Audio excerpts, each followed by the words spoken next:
I'm always on the lookout for a game that likes to be a little bit different with the formula, and I've heard a lot of good buzz about Pacific Drive. But how do we describe this one? Well, it's a survival game, wherein you travel the degraded roadways in your equally degraded vehicle, gathering and crafting resources to improve said car so you can survive longer trips and get further with each drive. But let's start from the beginning. And to set the scene, we get told that because of some dubious science, there is a sealed section on the Olympic Peninsula. We start off in our van doing a simple delivery run that takes us a little too close to the wall of the Exclusion Zone, and we get pulled in and awaken to find that we are now on the other side of the wall in the no-go zone. Whatever did this to us also ripped apart our van, so the first thing we need to do is find a new set of wheels. Oh, yeah, okay, there are some pieces of my car there. That looks like an engine. There's some wheels. A short walk through some radiation and we find this shitbox just chillin'. Somehow this car still runs well enough that we can get her moving after fitting it with a new wheel and some fuel. And following the direction of the two guys on the radio, we head for the nearest shelter to avoid an approaching storm. This shelter is Oppie's Auto Shop, and this will be our home base / workshop for the entire game. Powering it up and with direction from the shop's owner Oppie, we bring the car in so we can start working on her in order to be able to get out of this pickle that we have found ourselves in. We get a quick tutorial on how to scrap abandoned cars and how to craft that scrap into usable parts. In this case, a door. Then we get shown how to use repair putty. This shit is a miracle in a can. This is the mutant healing factor for vehicles. Slap it on any part of the car and it repairs it like it's made of Hugh Jackman. We also kit the car out with some storage and a workbench in the back, and importantly, the ARC device in the passenger seat. This beauty won't just be your tour guide. It's your North Star and the only way back to safety. Sure, it's still a shitbox, but everyone's first car is a shitbox, and now we're better prepared to survive the Exclusion Zone. At the start of each run, we will need to plot our course on the map first, and the very first time we do this, we unlock our very first trophy. That is the first of 50. This game dumps a lot of information onto you pretty quickly. Crafting, resource gathering, car maintenance, tool use, it all comes fairly rapid fire compared to a lot of games. I missed so much of it at first, but with a bit of hindsight I can explain things a little slower as I go. So we've got a headset which can scan things, and we will need to scan 300 and 600 logbook entries for 2 trophies, and this means everything from resources, broken equipment, enemies, anything that counts as a logbook entry counts towards these trophies. And most importantly, it will give you information on what tools to use to best break down things and get the best stuff.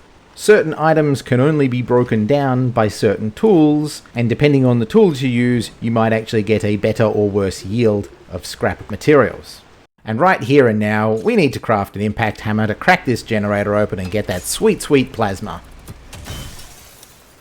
Oppie sends us over to the radio station for more antenna parts, and on the way there I get a look at my first anomaly. These are the enemies of the game. They're not quite creatures, they're not quite spirits, they are just paranormal entities, which this game calls anomalies, and these guys are shaped like mannequins. These are called tourists.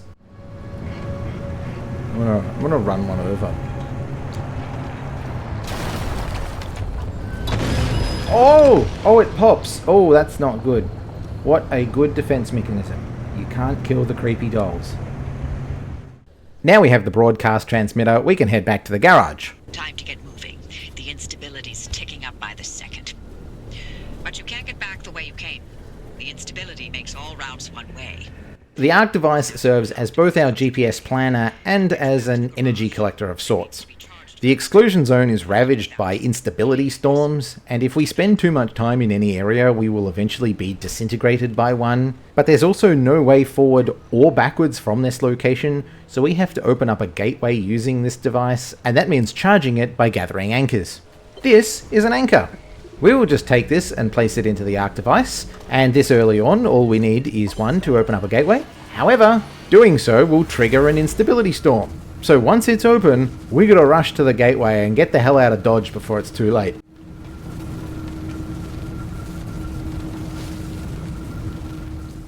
And through the gateway, and boom, we're back in the garage.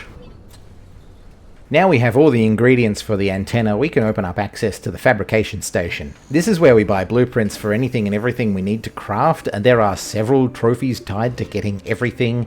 All of these are particularly grindy, so we're just going to be working on these the entire game. With the antenna ready, we need to install it on the roof.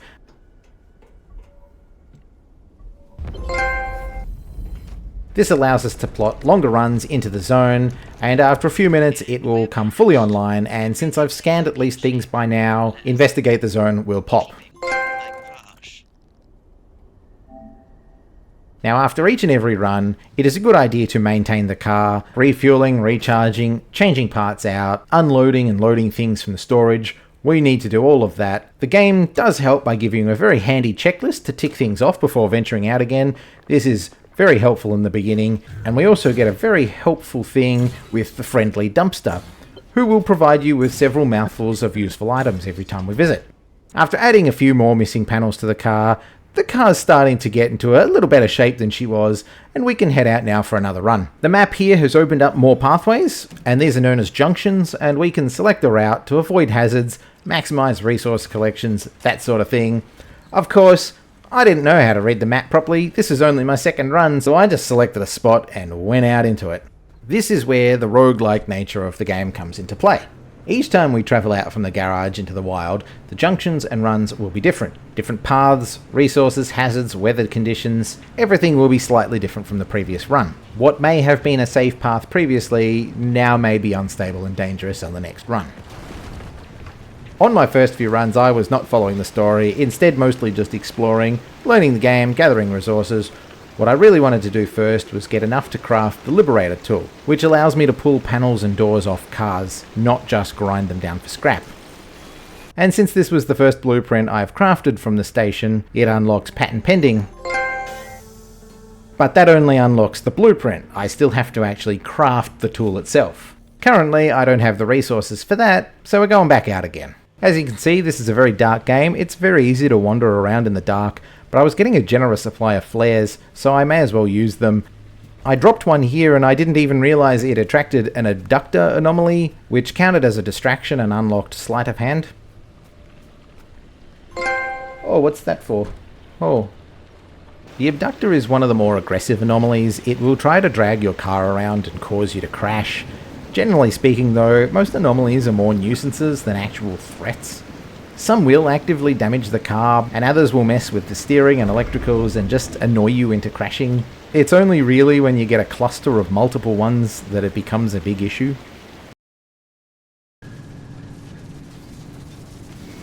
Whoa, we're going fast now. What is that? Wait. Whoa! Why is that door open? Now that I've learned how to drive, just like in real life, now I have to learn how to change a tyre. Didn't I close this door? Why is it open again? Unfortunately, there is no roadside assistance out here, so I have to do it myself. This one's just a flat tyre, so we can seal it to fix it up. This is sort of our first example of statuses and ailments that the car will get. The further into the game we get, the more we will get things like broken lights and worn panels, and each of them have different kits to remedy the problem. But for the entire game, I just worked on problems as they arose and fixed them as they went. This shitbox car door is so crap it keeps opening. Turns out that most junctions succumb to these instability storms, and if you stuff around long enough, you'll get caught in one.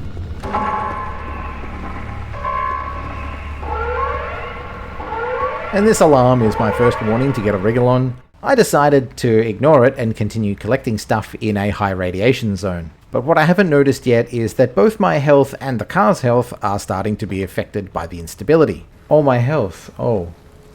Yes, a bandage will do nicely to fix up what must be deadly amounts of radiation at this point. I better fix the car too. Okay, anchor in. Let's go. What I have just learned at this point is that the further out you go, the more anchors the car needs to open a gateway. Wait, was one not enough? Do I need more?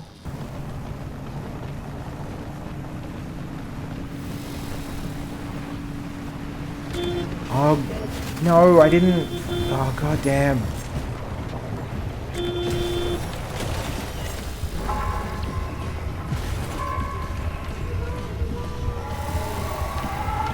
What, there's another alarm?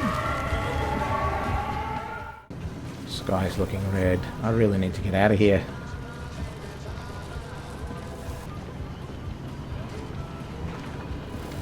Oh no! Oh, it's covered me. Oh no, what do I do?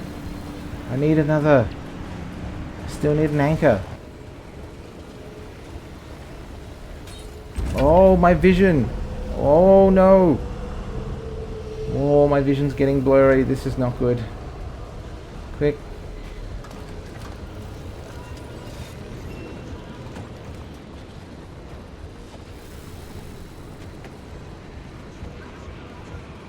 Oh. Oh, I think I'm dead.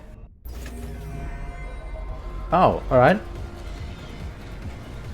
It has been mentioned earlier that these storms would, and I quote, rip me to shreds, so I guess I'm lucky. Either way, my car is so good that it will bring me back to base when I die, seemingly through some form of magic. I'll grab some health first, that's what I need. Let's see what the damage is. You're missing a wheel. How did you bring me... Oh my god. Oh, a headlight is completely gone. Oh dear, everything's in the red. Most of that rust was actually already on the car. What do my stores look like? Oh shit. Oh, I've lost all my stores. Ah, shit. I literally lost my shit. So with everything I gathered on the last run gone, I can only hope I have enough supplies to repair and replace everything. Those guys from the radio at the beginning are Francis and Tobias, and they, like Oppie, know more about this place than I do. And the nature of the car has got them all on edge somewhat. They speculate that the car itself may be a remnant, which is a type of anomaly, but one of the worst types, since remnants can affect the mind and form symbiotic bonds with people, and in my case, cause me to go insane and die. But these fixations would only grow worse, until its victims could think of nothing else but the remnant. And they always ended with spiraling into madness and disappearing in a mad chase after something. So our next mission is to head out to a large, stationary anomaly called Colossal Cappy to determine if the car is actually a remnant. I have to do this in less than ideal state, since I didn't have enough to fully repair the car. But that junction's a few stops away, so I have a good chance to pick up some stuff and fix her up on the way. Okay, I replaced the door. Why is it still opening? Another common anomaly is the bunny. These are balls of scrap metal that do different status effects, but they can be removed pretty easily with a light tap of the crowbar or just driving through obstacles. Fucking now the door is open. Do I need a door upgrade? Headlights are very important to keep in good shape. Obviously you won't get very far in a dark junction, but these two currently need two different kits to fix. One needs a globe replacement and the other needs an electrician's kit, so this is a good example of how you need to maintain things. We have arrived at Cappy, but the source itself is floating way up in the air, so we need to find a way to get up higher. This is where I met my first true challenge of the game, trying to drive uphill. Put the foot to the floor. Vroom. Let's go. Huh. Huh. Oh, what? Oh, no. Fucking, come on. Bloody hell. Damn sliding car. Alright, let's refuel. Look, even though I've got the car in park, it's still sliding down this bloody incline. Frustrated that I was struggling to get up any hill, I decided to take it out on the car by kicking her a few times. I'm going to make sure this door never opens again. I'm going to kick you shut. You are never opening again. Okay. Well, that was a trophy for kicking my car, apparently. I found the proper path up here, and as luck would have it, Cappy's core is perfectly positioned for us to launch ourselves right off the bridge into it. Everyone is just hoping that the gateway will open at the right time and we will not be disintegrated.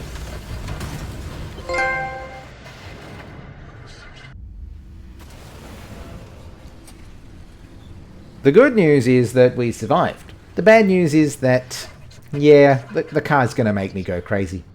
After that mission, we need to do a couple of exploration runs. It takes 1 or 2 runs for the 3 people in my ear to decide what to do with the information I gather for them in each mission.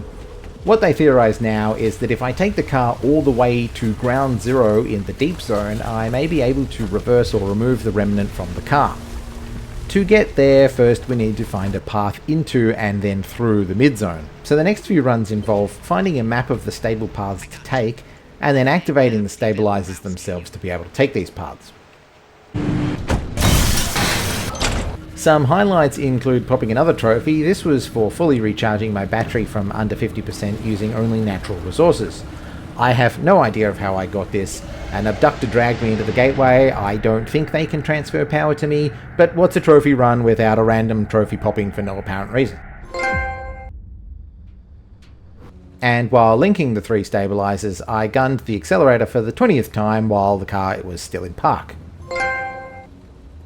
Oh yeah, right, still in park. Yeah, I should know that. Once we get all 3 stabilizing towers active, that will trigger another storm, and that means it's time to get through another gateway. Now there's a bunch of trophies that require completing runs under certain circumstances, so I took this opportunity to go for the Eye of the Storm. Remember how last time we got trapped in that red storm? We need to let that red storm cover the entire map and then get out through the gateway? This would seem like a challenge at first, but it's not. I have been waiting here at this gateway for 4 fucking minutes for this storm to roll in. Hurry up my ass. And I should get this trophy and for finishing the mission as well. There should be 2 trophies here.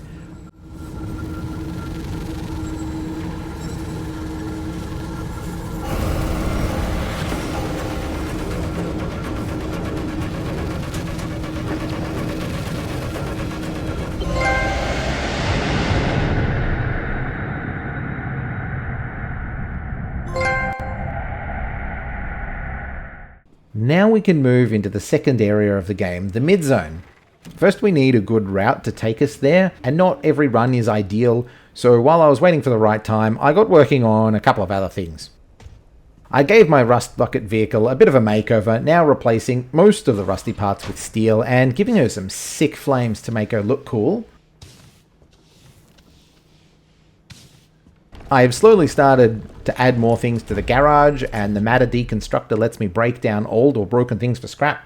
I tried feeding it a few other things like flares, that did nothing, but when I threw in some scrap, that popped another trophy. On my 11th run, I went for no parking, which is doing a 3-junction run without putting the car into park once. I had finally gotten enough crystals to craft the Liberator, so I could start cannibalizing armored cars, and by stealing a piece and putting it on my car for the very first time, that unlocks they weren't using it, further making my ride a bit more of a beast. Or as much of a beast as you can with a station wagon. Maybe more like a mid to large sized dog. By now, I was getting a good feel for everything, but there comes a point in every game when everything clicks, and for me, that means I start to get bolder and more reckless in my decision making. This next run was when I decided to just beeline it through the first few junctions, not bothering with collecting anything in the hopes of making it to the expansion wall crossing. I'm in a really bad way now. I shouldn't have skipped collecting stuff in the first few junctions. I didn't stop very much. So I don't have any resources to patch her up. I might have to call this run and just start another. Oh, I don't know if the car can take this stuff. I haven't pushed the car this far. Ah, fuck it. I'm just gonna be cautious. These little trees aren't the problem, it's the logs and the bigger trees that'll mess me up. I don't want to slam into one of those.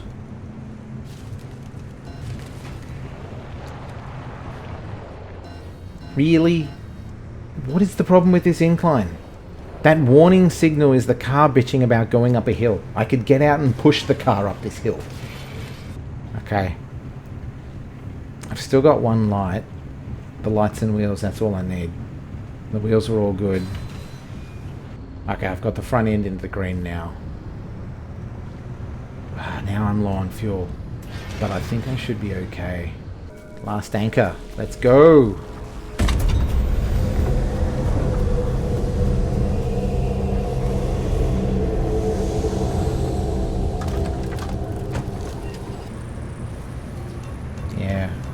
fuel. Yeah, I know. That's enough. I'll be alright.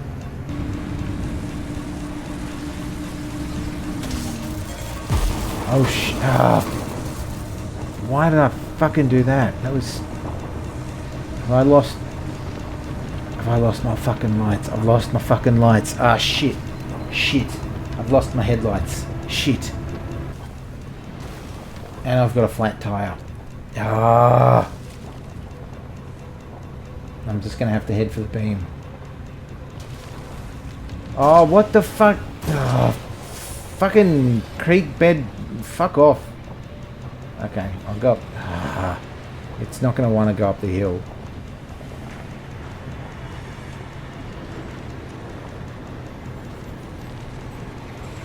Oh, the red.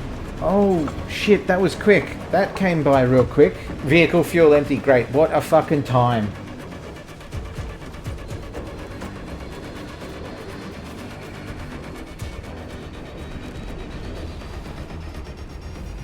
I don't know why I'm doing this. There's no way I can do this.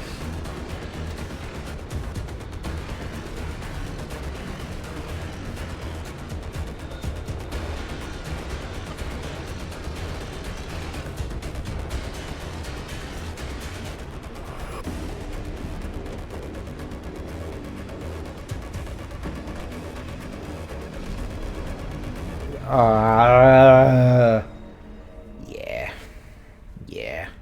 I limp back to base, another victim of my own hubris, but all is not lost, because now we can aim for the Grave Robber trophy, which means we need to go back to the spot where I died, find my remains, and loot them.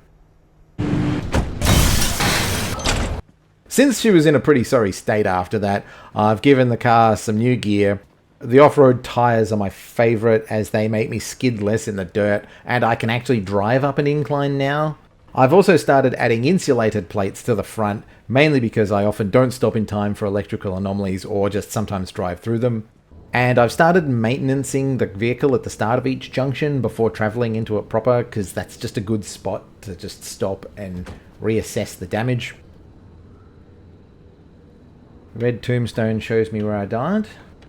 Okay, where is she? She's in this dry creek bed somewhere. Where is she? Ah, there she is. There she is. Nothing but a frame. This is called a remnant ghost. And I just need to take everything back for a trophy.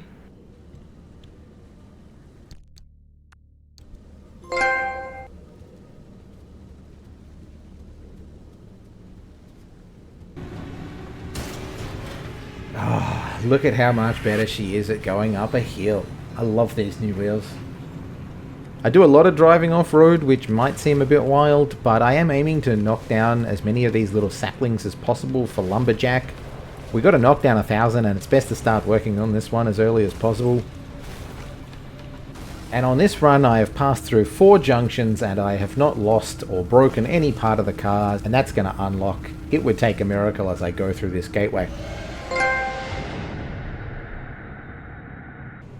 I'm still trying to get a run that takes me to the next wall crossing, and in this junction I came across a truck with a ramp at the top of a hill. Even if there wasn't a trophy, I'd still attempt this. We've got a yellow boulder on it that's going to give me a speed boost, and that blue thing will launch me higher, so this is a perfect opportunity to go for another trophy. Alright, where's that ramp? I'm gonna try and get that trophy for being in the air for 6 seconds. Here we go. Vroom. Whee! Oh! Whoops. I hit the ground? Oh boy.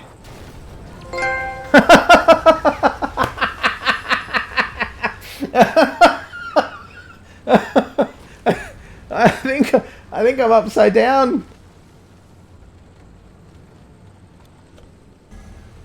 It seems that I clipped the building corner and it spun me around, and I don't know how many revolutions I did, but I was in the air for over 6 seconds and that popped the trophy.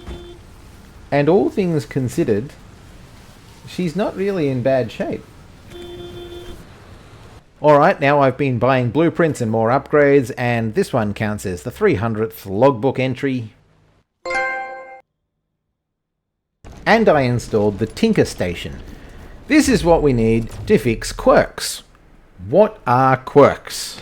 Well, since the car is an anomaly, oh for fuck me.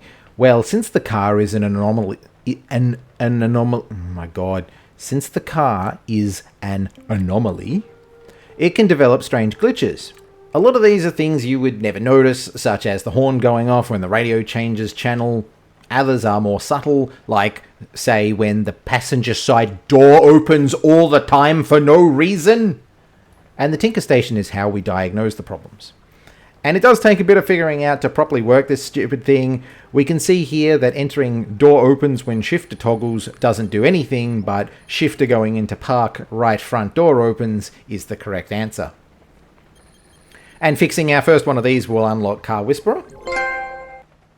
I have 4, and aside from the door, I haven't even noticed them. In the later game, I had 7 at one point. And these seem to be pretty randomly generated. Most of them are completely invisible and harmless. However, some of these are outright nasty. I had one run where something would make my tires go flat constantly. I had to fix 5 tires in 2 junctions. And the unplayable game-breaking run of having headlights that won't work while the car is moving, which I can't help but appreciate just how purely evil that move was.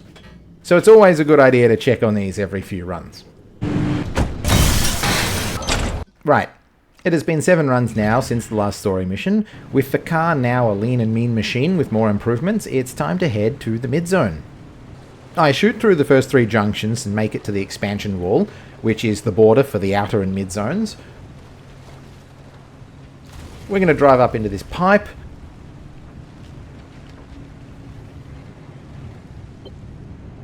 The next area is chockers with tourists, but the car handles pretty well and we make our way through the construction zone and out into the proper mid zone. Each time we cross into one of the zones, we'll start getting new and different biomes, hazards, resources, anomalies, all that jazz, so I stopped for a bit of a look around and found it very satisfying to suck up these marsh eggs. We still need to connect the area so we can return in later runs, so we'll go and activate another stabilizing tower and head back to the garage and complete that mission. And with Oppie's signal still scrambled from what we just did, Tobias and Francis cut the power to the garage to give us access to a secret bathroom. The dryer opens up a secret wall, and inside we can get a hard drive that the fellas need, and sending that to them unlocks the next mission trophy, Hack the Planet. That was 2 missions done very quick back to back. With Oppie taking a silent temper tantrum, Tobias and Francis lead us back into the mid-zone, because that's where they live, and we're pretty much doing a repeat of what we did in the outer zone, just finding a stable way to get further into the deep zone. So they have me scan these 3 murals which they call the Visions, because these were the last recorded evidence of a previous remnant before the car. And the collected info allows them to pinpoint the exact location of the mass hallucination, which is what the disaster that caused all of this is called, and that's where we're hoping to fix the car. Once they are scanned, we got to open a gateway, and now that we're in the mid-zone, we can power the improved ARC device with unstable anchors. Previously we were just using stable anchors, but now we can use unstable ones. This means instability storms will start closing in quicker than before. Now when you do grab any of these anchors, it usually attracts anomalies to your location. So it's 50-50 on whether you want to park close to one so you can just get out of the car, grab one, get it back in and get the hell out of there, or park the car a bit further away so you don't risk the health of the car too much. Here I parked my car too close and I got stuck with these stupid things flinging me in the car around and just being annoying. Apparently I have Superman levels of neck strength because the car landed on my head at some point, and I only took a little bit of damage, but it did give me a trophy. And when these anomalies are done bouncing the car around, we can get through the gateway, and that's another mission done.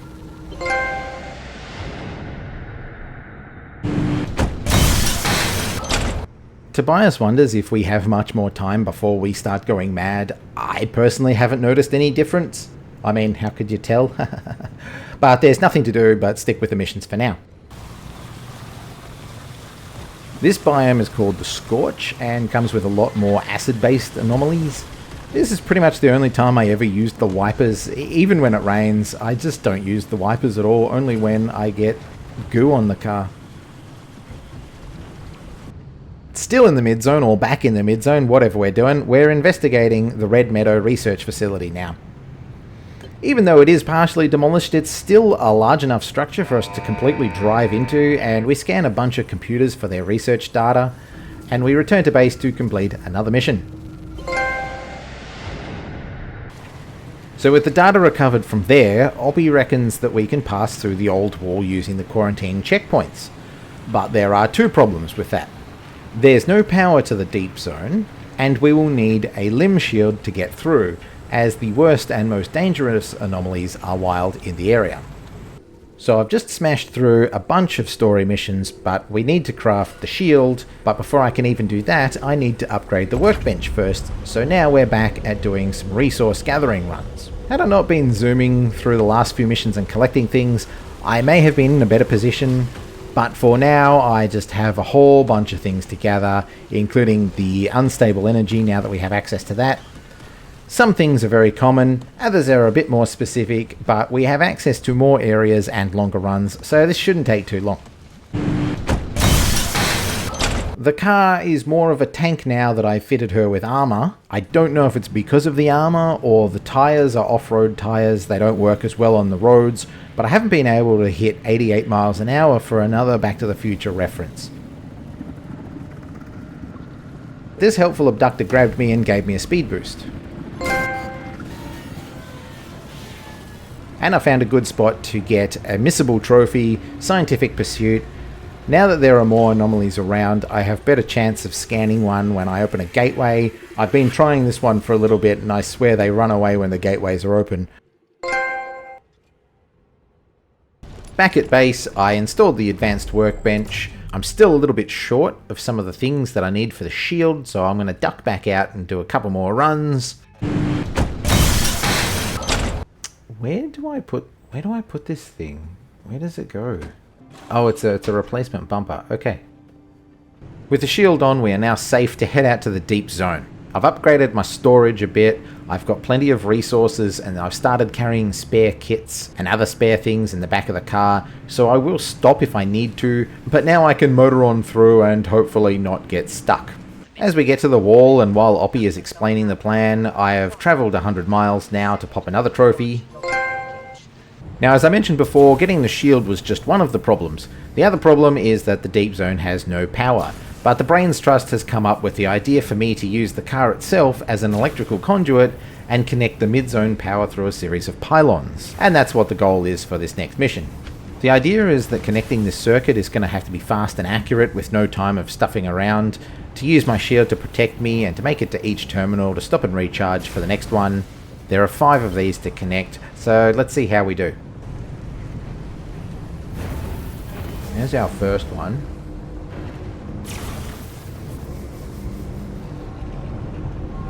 Is this tunnel full of grinders? How? That's crazy. That's gonna fuck my car up.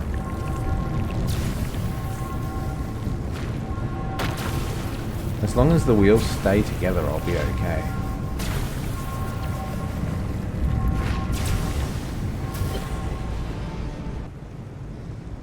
Ah shit, another tunnel with grinders? Come on. Lights are gone, but it's still pretty bright out. I'm pretty confident with these tunnels now. This is another reason why I love these tyres. They should be shreds by now, but they are outlasting everything. Alright, we're through. In the deep zone now, in the heart of the mass hallucination. That drive wasn't so bad, really. I stuffed around plenty and I never ran out of time, and the path is very easy to follow.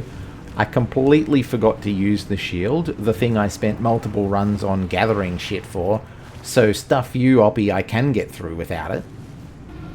And now we'll head back to base. This is almost the last chance to get resources before the final mission, and just like the last 2 zones, we've got to do some exploring while Oppie looks at the data. Dropping back into the deep zone, the Arc device needs more power. It can't run on the corrupted anchors found here unless we supercharge her, so we've got to do the same thing we just did at the old wall with the barricade, drive through another series of connecting pylons to make another complete circuit. this time with 8 gates instead of 5. Okay, that's not too bad. I've taken a lot more damage than the last circuit. Now it's time to get the hell out of here. Oh, this one's rougher than last time. I've got no lights and a flat tire. This is not fun, and I don't know the environment very well.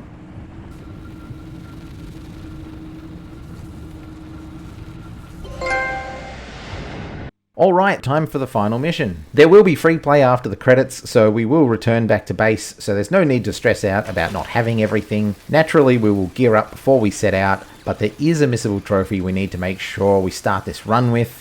Francis asks us to put a bobblehead in the car with us for the final trip, and over at the decal station is where we will install various cosmetics. We will be back later to install more, but for now we just need to have this one thing put on.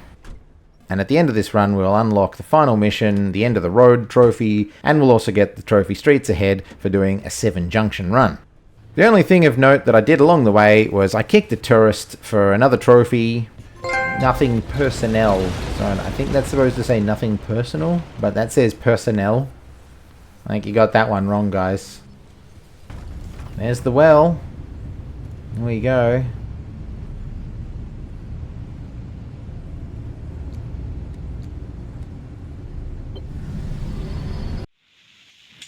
Oh, I'm in TV land. I wasn't expecting this. Why am I holding a can of food? So passing into the well has led me to a weird realm of sorts where we get a lot of backstory from our main characters and their relationship to the mass hallucination. All we have to do is run through a bunch of monitors until we finally find our car at the end. Just a straight shot out of here. Just random pillars. The whole world's coming down.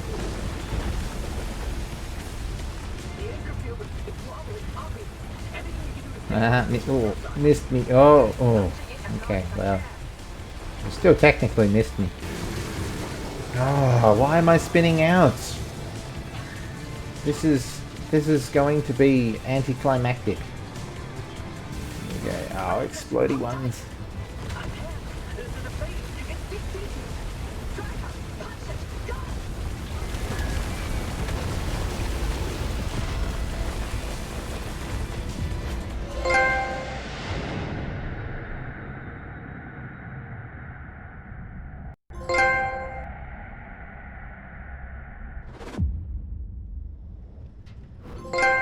Nice. Back at base. That's all done. That's the story. The car is no longer a remnant, but it is still linked to us somehow. And Oppie decides that she has had her closure, so she leaves Francis in charge of everything. And now we are free to help him chart more of the zones in freeplay. So that is 33 of the 50 trophies at 57%. There is still a lot to do, including 4 grindy trophies, DIY Expert and DIY Master. We need to get all 131 things unlocked from the station. It will take me a solid 2 days to fully grind out enough resources for everything. But I do also have a bunch of miscellaneous trophies to make this cleanup more fun rather than just a boring grind. So I'm going to bounce back and forth between grindy resource runs and some of the more fun stuff. But while we're in the garage, we're going to give the car a new makeover. And that means going back to this decal station where we installed the bobblehead, and we're going to put a new cosmetic into every slot on the car. If you're into really tacky crap, you're going to love this. I would rather my car look like a junk heap than have some magic happens crap on my car, but none of these parts are going to last that long anyway. Now we need a new paint job for the entire car. I chose black because of course I chose black, and we've got to paint every part of the car. That includes the wheels and the headlights. And I need to make this clear, and I can't believe I have to say this, but don't forget to clean the paint off the headlights before driving. Ask me how I know this. The trophy itself says paint or decal, but it didn't pop yet, so it looks like we're going to have to put a decal on all the panels. I didn't really mean for it to look like the Cobra Kai mobile, but that's what it looks like. It looks like something a Cobra Kai Ghostbuster would drive. Back out into the zone. The deep zone is the farthest out and the one that I've explored the least, so I need to head back there to do some proper exploration and harvesting. Now, certain resources can only be harvested with certain tools, so it's beneficial to craft all the tools first. What I really needed now was the magnetic hammer, which is the only thing that can harvest Olympium fragments, so to first make the hammer upgrade we have to convert scrap into magnets, and that can only be done in the deep zone at this machine. I got a really good set of corrupted anchors all bunched together, and I was able to gather double the amount of energy to open up a gateway, and since I had already passed more than 2 junctions at this point, that was able to unlock Juiced Up. And on the way out I was able to knock down the final tree for Lumberjack.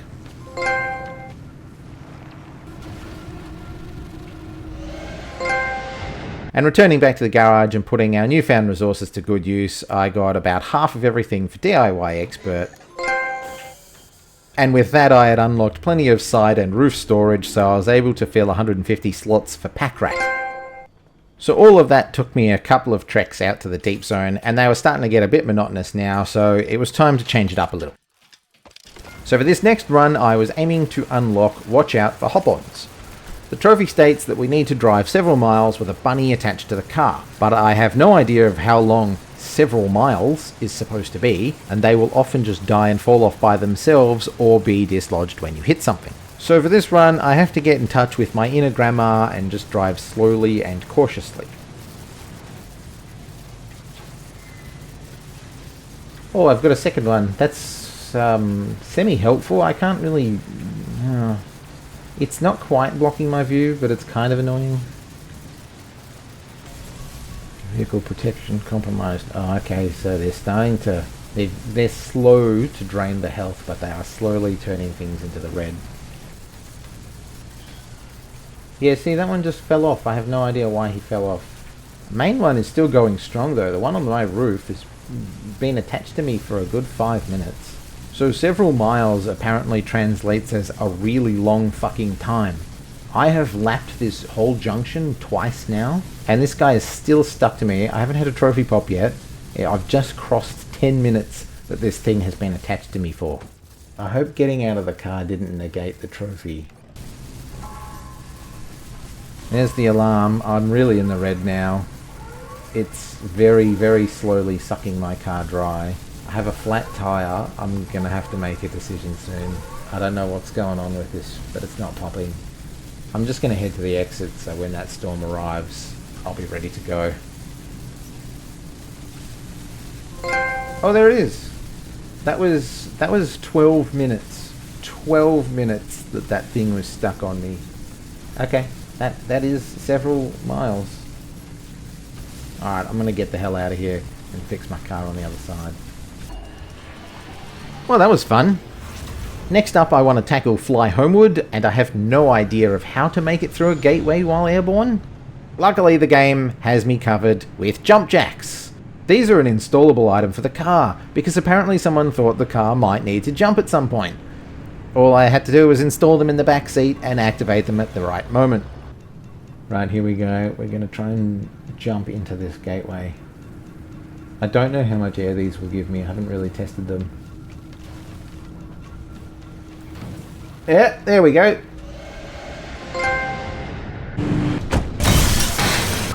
For Certified Mechanic, we need to fix 6 status effects on the same component of the car. The workaround for this one is to use the windscreen. It cannot be replaced, only repaired. To help speed up the process, I'm going to use the impact hammer to soften it up a little.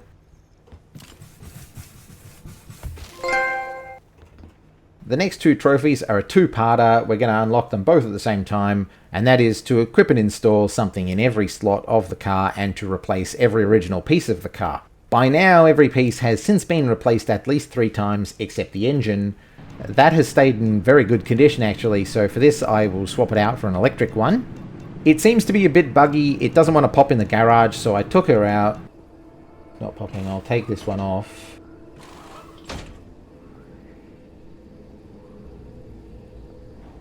What's missing? Oh, the hatch. Yeah, of course. I generally don't attach the hatchback to the car because it's easier to access the workbench and storage without having to open a bloody door to get to it.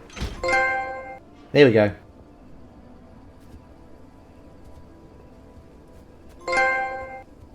And I wasn't expecting the next trophy, but we came into another junction randomly, popping the 600th logbook entry, so there's another of the grindy ones done.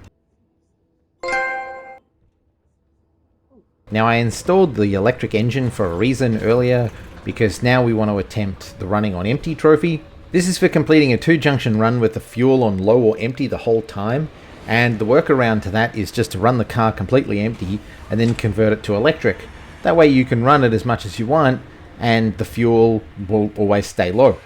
Now I did say attempted because I forgot that with the fuel engine I had several spare tanks also installed, but with the electric motor I had absolutely no backups. So I ran out of power in a very dark, very hostile swamp. At the time I did not think it was worth recording, but here is the aftermath of my car. Sweet merciful crap! My car! I've lost all 4 doors, 5 panels, the front bumper, and I even lost the auto parker from the back seat. This is the worst condition I have put my car through. But as you may have noticed by now, every time I do this to the car, there is a silver lining. With all these things missing, I can now go instead for with the top down. For doing a 3-junction run with no panels, doors, or bumpers attached, I only have to remove the rear bumper and I'm good to go. Now I put the combustion engine back in, and technically with no health, I take the frame of my car out into the wild.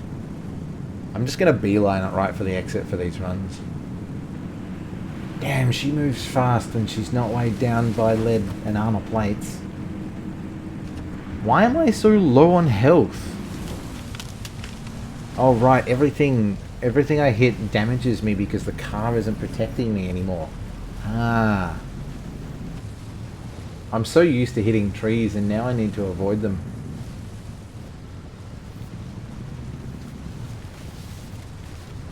Go around it, go around. Oh, you know, you fucking shit. No, you fucking... Why is sliding downhill draining my health?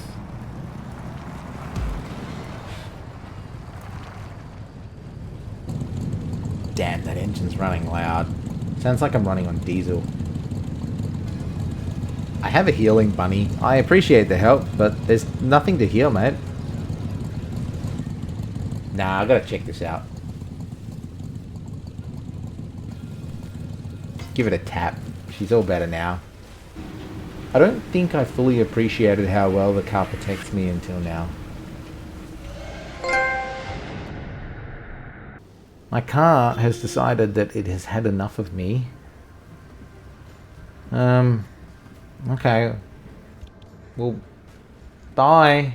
I'm gonna go and check out this gas station. This time I have the electric engine back in, and I've made sure to build and install several spare batteries.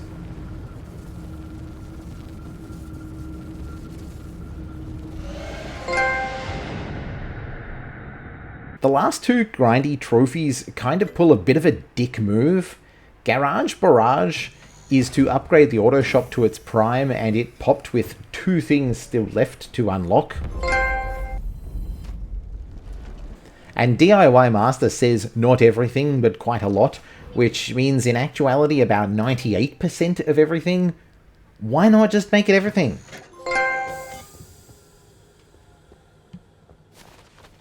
Alright, the grinds are done, and I like to end on a high note because doing a boring resource grind is not how I like to end things.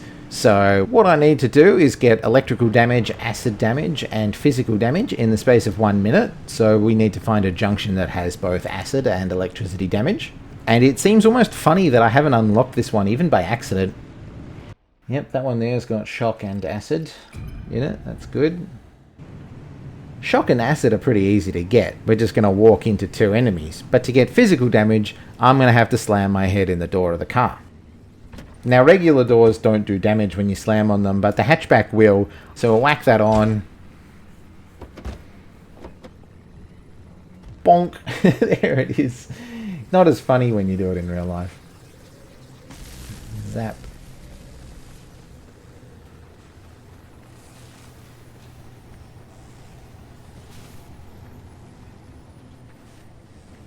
Oh no, wait, that's radiation, not acid. Oh, I might be taking too long in the space of a minute. Hey!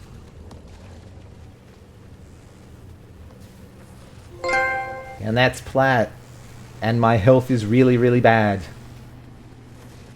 Alright, that is Pacific Drive done. That wasn't too bad. It's a small and almost cozy enough game to just pick up at random and play. It doesn't require high levels of stress or concentration, and works as a pretty good palate cleanser.